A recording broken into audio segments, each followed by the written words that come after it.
శ్రీమాత్రే నమః. ఆణిముత్యాల ఛానల్కు స్వాగతం, నమస్కారములు. ఈరోజు ఆణిముత్యాల ఛానల్లో దేవుని మంటపం.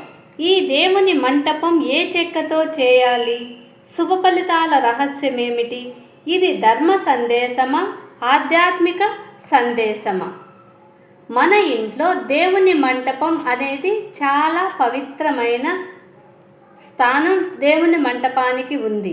అందుకే మంటపం కొనేటప్పుడు జాగ్రత్తగా ఎంపిక చేసుకోండి.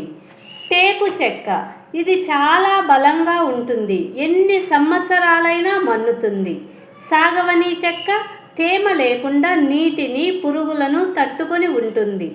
వేప చెక్క పవిత్రంగా భావిస్తారు, పురుగులు పట్టవు. దేవుని మంటపం అనేది మన భక్తికి ప్రతీక. అందుకే మంచి నాణ్యత ఉన్న చెక్కతో ఉన్నది కొనండి, లేదా క్వాలిటీ చూసి తయారు చేసుకోండి. ఇలాంటి భక్తి సమాచారాల కోసం మా ఛానల్ను సబ్స్క్రైబ్ చేసుకోండి. ఇది మీకు అందరికీ ఉండే సందేశం. కానీ దేవుడి మంటపం ఏదంటే అది కొనకండి. ఎందుకంటే పాత చెక్కలతో ఎలా నాణ్యత లేకుండా తయారు చేస్తూ ఉంటారు. అలాంటివి దేవుని మంటపంకి ఉపయోగించకండి. మన ఇంట్లో దేవుని మంటపం అనేది ఒక పవిత్రమైన కేంద్రం లాంటిది. దేవుని విగ్రహం లేదా ఫోటోలను శుభ్రమైన మంటపంలో ప్రతిష్ఠిస్తే ఆ ఇంటికి శాంతి, సానుకూల శక్తి వస్తుందని శాస్త్రాలు చెబుతున్నాయి.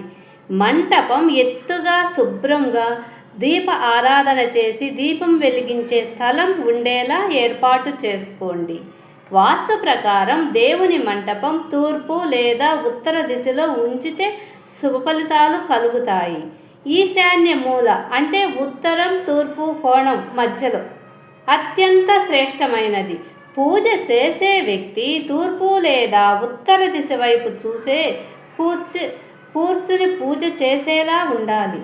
మన ఇంట్లో దేవుని మంటపం సరిగ్గా ఏర్పాటు చేసి నిత్యం భక్తితో పూజ చేస్తే దైవ అనుగ్రహం తప్పక కలుగుతుంది. దేవుని మంటపం ఏ చెక్కతో చెక్కాలి? ఏ చెక్కతో చెక్కితే శుభ ఫలితాలు కలుగుతాయి? ఏ వైపున కూర్చొని పూజ చేస్తే అద్భుతమైన దైవ అనుగ్రహం కలుగుతుంది? ఈ వీడియోలో అంత సమాచారం అందించాను. వీడియో లైక్ చేయండి, షేర్ చేయండి, సబ్స్క్రైబ్ చేయండి. భక్తి ఛానల్లో మంచి వీడియోస్ కోసం విజయలక్ష్మి అక్షరాల ఆణిముత్యాల ఛానల్ను సబ్స్క్రైబ్ చేయండి.